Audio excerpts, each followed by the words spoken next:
एगो बात बतावा का कबो सोनार के लगे जाके केहू आलू मांगेला? ना हो, इहो कौनो पूछे के बात हो। काहे ना मांगल जाला? काहे कि सबके मालूम बा जवन चीज जहां मिलबे ना करी वहां मांगल बेवकूफी होला। बात तो सही बा।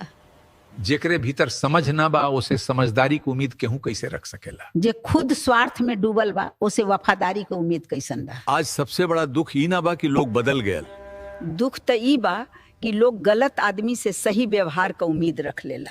जब आदमी बार बार टूटेला तब जाके समझेला कि अपन जिंदगी दूसरे के हाथ में ना देवे के चाहिए। अपने मन का चाबी कबो दूसरे के जेब में मत रखा। आज सबसे बड़ा दुख ही ना बा कि लोग बदल गए, दुख तो ई बा कि लोग गलत आदमी से सही व्यवहार का उम्मीद रख लेला। जे भीतर से खोखला बा वो आदमी तो के नेह कहां से देही?